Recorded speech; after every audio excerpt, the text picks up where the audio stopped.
It's a heartbreaking case that highlighted the need for better border security measures. 25-year-old Spencer Golvach was shot and killed by an illegal immigrant. There's his picture.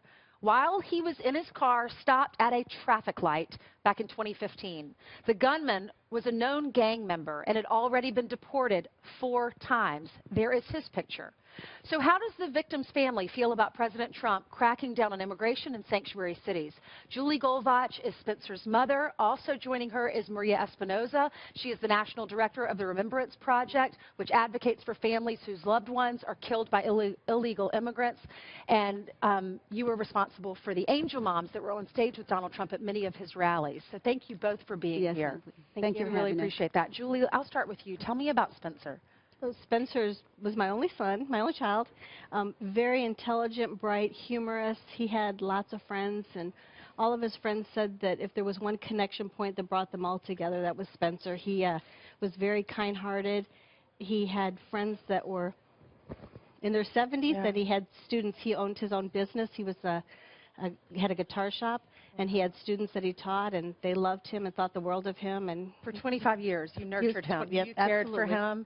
Absolutely. You prayed for him every single day, I'm sure, as most mothers do. Yeah, what happened? Well, before he was born, I wrote in his baby book, and I told him this every day of his life was, did I ever tell you that out of all the children in the world, you're the one I would have picked? And I felt that way before he was born and through his whole life. And the last time I was able to tell him, I would change it for his birth year, and the last time I was able to tell him, did I ever tell you out of all the 25-year-olds in the world, that was the last year I was able to tell him that. Sweet. I'll start saying that to my little one.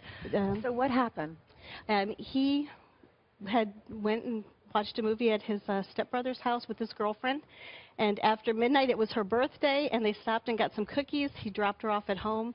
He told her, happy birthday, I love you, see you tomorrow.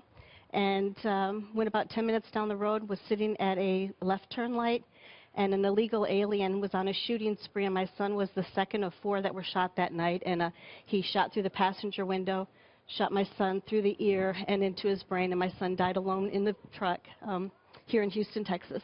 Wow. And he was killed by an officer? He was.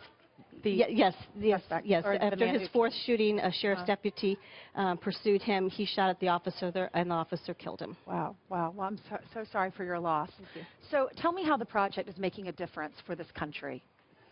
Well, Nancy, we are bringing attention to the most ignored of Americans here in our own country. And my husband, Tim Ling, and I started the Remembrance Project in 2009 because of a Houston police officer's shooting of Henry Canales.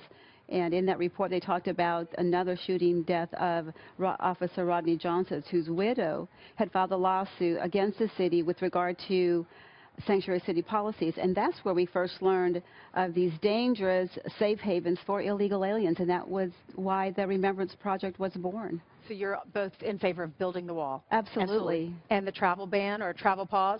Yes, against the countries from terrorists. Absolutely, we are. Anything to protect our families. Thank you for sharing your stories with us Thank you today. so much for having me here. I appreciate it.